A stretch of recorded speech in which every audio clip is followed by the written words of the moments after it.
Nous allons à présent voir les formes géométriques. Pour cela, on va créer un nouveau document. On vient dans Fichier, on clique sur Nouveau. On va donner un nom à notre document. On va l'appeler Forme géométrique.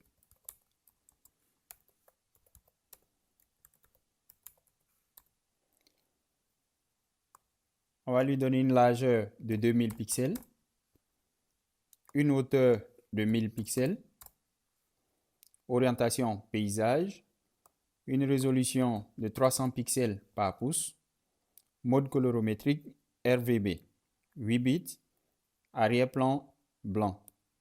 Nous allons cliquer sur Créer. Il existe de nombreuses manières de créer des formes géométriques avec Photoshop, mais un outil y a été spécialement dédié. Donc nous allons voir cet outil. Il est question de l'outil rectangle ici.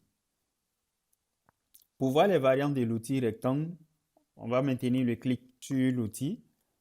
Ici, nous avons l'outil rectangle arrondi. À la différence de l'outil rectangle, c'est que les 4 coins sont arrondis. Nous avons ensuite l'outil ellipse, l'outil polygone, l'outil trait et l'outil forme personnalisée.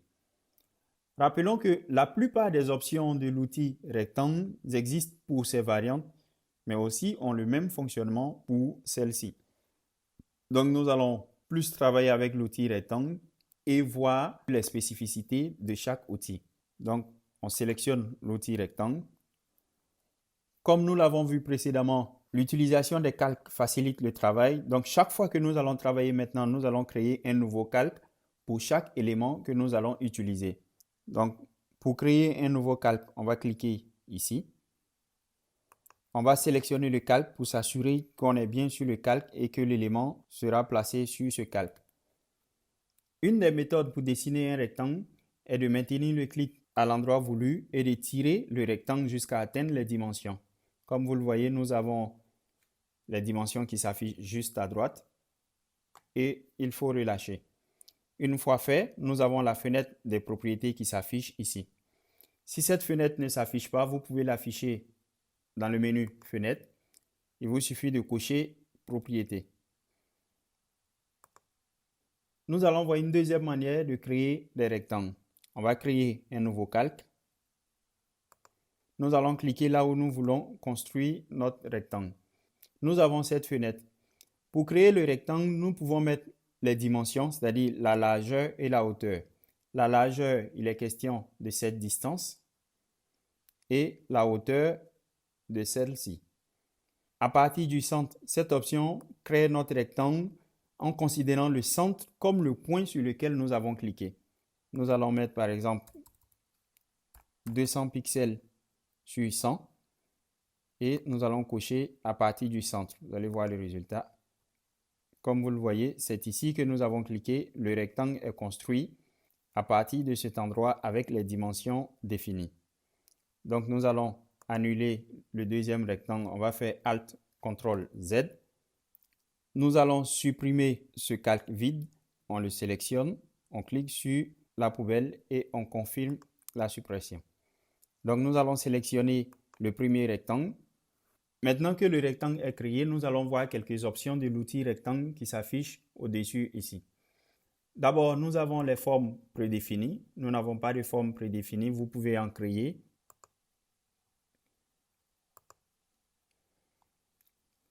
Nous avons ici le mode que nous pouvons choisir pour construire notre rectangle.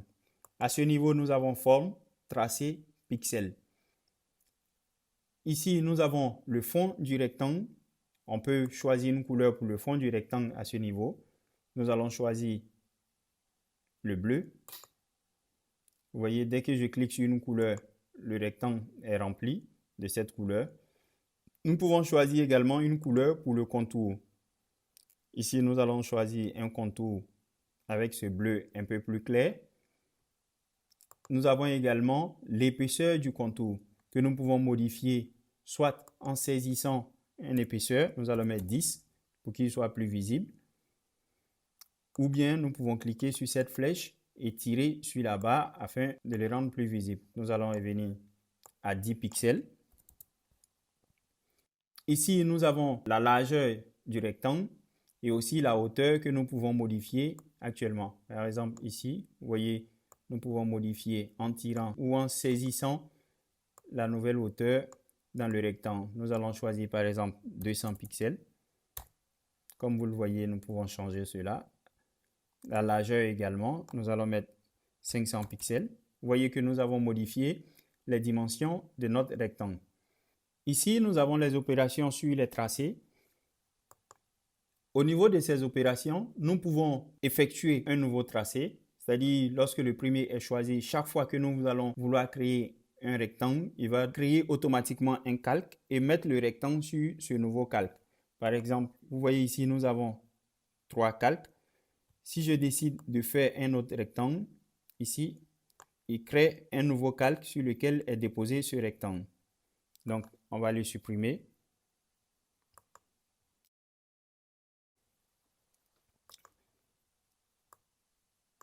Cette option « Associer les formes » nous permet d'associer les formes.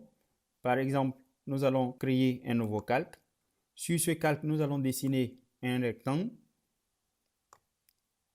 Nous allons par la suite créer un nouveau rectangle. Comme vous voyez, il y a le signe plus qui est apparu en dessous. Donc, on va créer un nouveau rectangle et il va nous faire la somme de ces tracés. Ici, il met juste le contour pour qu'on puisse le voir. Mais si nous agrandissons ici, comme vous le voyez, nous avons créé une nouvelle forme en associant les tracés des deux rectangles. Nous avons en dessous juste soustrait la forme, c'est-à-dire lorsqu'on choisit, vous voyez, on a soustrait la nouvelle forme de la première. Nous avons également l'intersection des zones. Nous allons garder uniquement l'intersection des deux rectangles. Ici, nous avons exclu les formes. Donc, vous voyez, nous avons exclu les formes qui se chevauchent. Et le dernier, nous avons fusion des composants de forme. Ici, nous avons l'alignement que nous pouvons définir. Nous avons aussi l'ordre d'agencement. Une autre option intéressante que nous allons beaucoup utiliser. Ici, nous avons libre qui nous permet de créer des formes libres. Carré qui nous permet de créer immédiatement des carrés. Ici, nous avons les tailles fixes. On peut cocher et définir des dimensions par défaut qui seront créées à chaque fois que nous allons créer un rectangle. Nous pouvons également créer des formes proportionnelles. C'est-à-dire, si nous définissons, par exemple, pour une largeur de 5 pixels, il faut une hauteur de 3 pixels. Donc, il va créer notre rectangle en tenant compte des proportions. Et enfin, nous avons à partir du centre, comme on l'a dit tout à l'heure, il va centrer le rectangle sur le point sur lequel nous allons cliquer. Donc, ce sont des astuces qui vous permettent d'avoir des formes prédéfinies que vous voulez utiliser dans votre création. Donc, à présent, nous allons supprimer tous ces calques afin de garder le tout premier calque.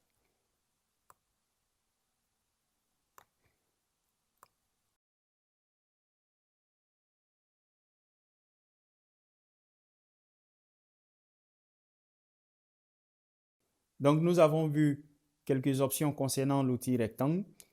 Certaines de ces options sont disponibles dans le panneau propriété, mais également nous avons d'autres options supplémentaires. Par exemple, nous avons la largeur et la hauteur que nous avons vu ici. Mais cette fois-ci, nous avons le début et la fin du rectangle. Nous avons également le fond que nous pouvons changer ici. Donc, nous allons changer dans une couleur verte. On peut également changer le contour. Nous allons choisir cette fois-ci un contour rouge pour le rendre visible. On peut également changer l'épaisseur du contour. Nous allons choisir un contour plus gros, par exemple 10. Ou encore, nous pouvons changer le style de trait du contour. Nous avons également des options sur les extrémités, c'est-à-dire le contour. Si le contour doit être interne, centré sur le trait ou externe. Ou encore, nous avons les extrémités arrondies ou rectangles. Donc, je vous conseille d'utiliser ces différentes options, de faire des changements pour voir la différence entre chacune de ces options. Un autre élément important, ce sont les rayons des angles. Par exemple, ici, nous pouvons définir des angles arrondis. Le changement d'une valeur change la valeur des 4 coins du rectangle. Donc, nous pouvons décocher le lien à ce niveau, ce qui rendrait indépendant chaque côté. Par exemple, ici, nous allons agrandir ce niveau. Vous voyez que cet endroit est maintenant arrondi. Par contre, si nous lions, ce sont les 4 côtés qui changeront. On va d'abord le mettre à 0.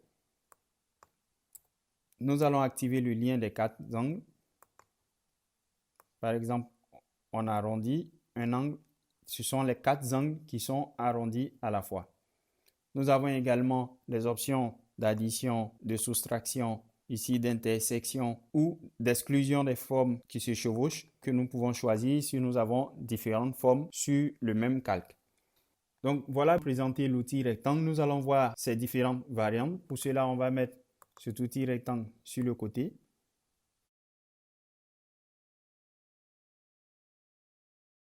L'outil rectangle arrondi permet d'avoir un rectangle avec les angles déjà arrondis, mais que nous pouvons avoir avec l'outil rectangle. Donc nous allons voir à présent l'outil ellipse.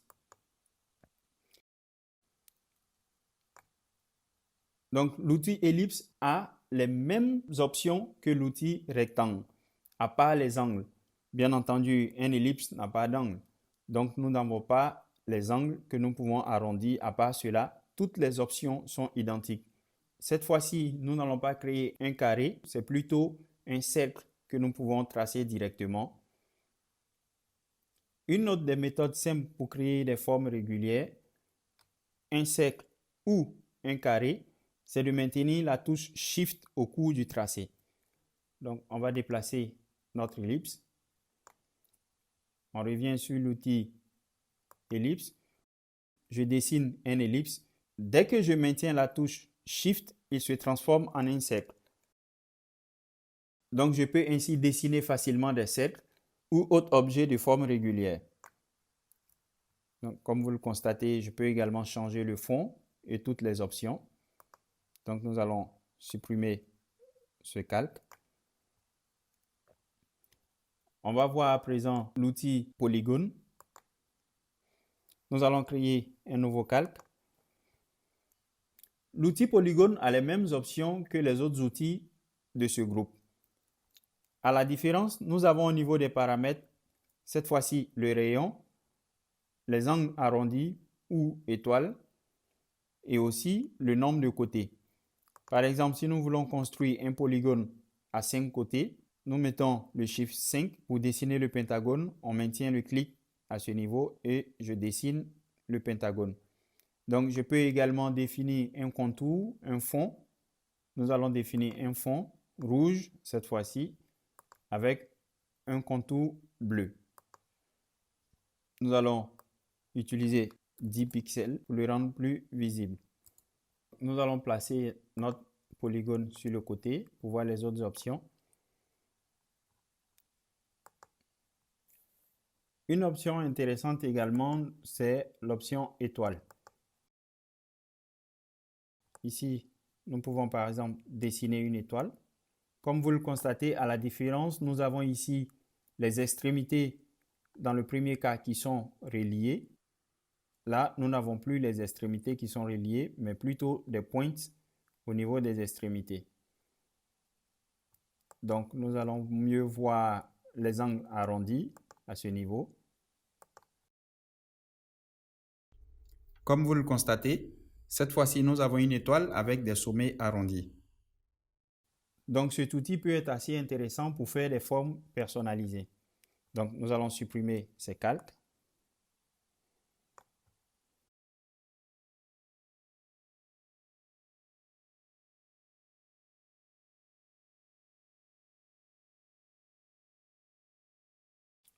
Nous allons voir à présent l'outil trait. L'outil trait a les mêmes options que les outils précédents du groupe.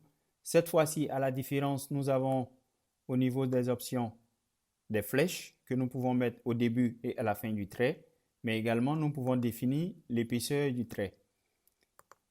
Donc ici, on a un contour assez large. On va mettre le contour à 1.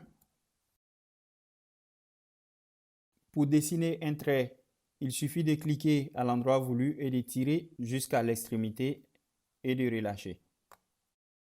Nous ne revenons plus dans le panneau calque chaque fois pour créer des calques, tout simplement parce qu'au niveau de ces outils, c'est l'option nouveau calque qui est toujours activée au début, à moins que vous les changez dans les paramètres. Chaque fois que vous allez dessiner une nouvelle forme, il sera automatiquement créé sur un nouveau calque.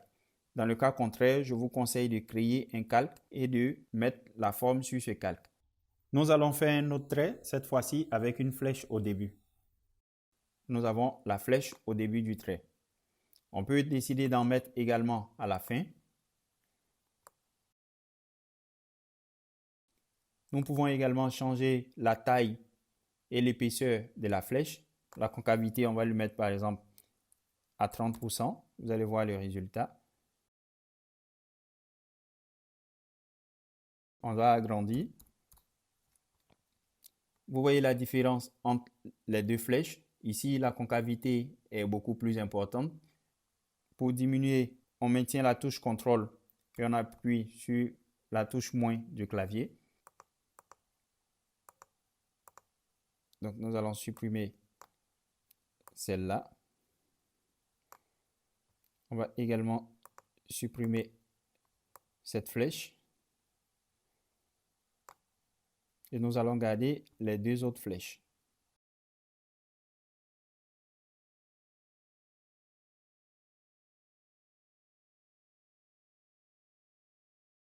Le dernier outil de ce groupe sont les formes personnalisées. Ici, il est question de placer des formes personnalisées que nous avons soit reçues avec Photoshop ou que nous avons déjà dessinées.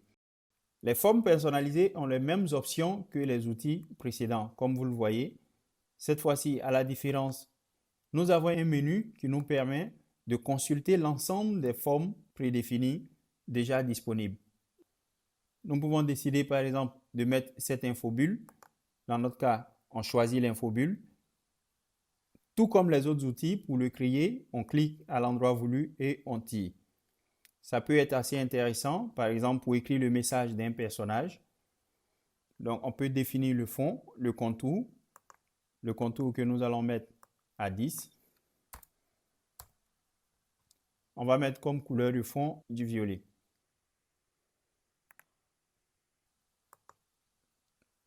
Donc voilà un peu les formes géométriques présentées ici que vous pouvez dessiner, personnaliser, enregistrer les modèles afin de les utiliser un peu plus tard.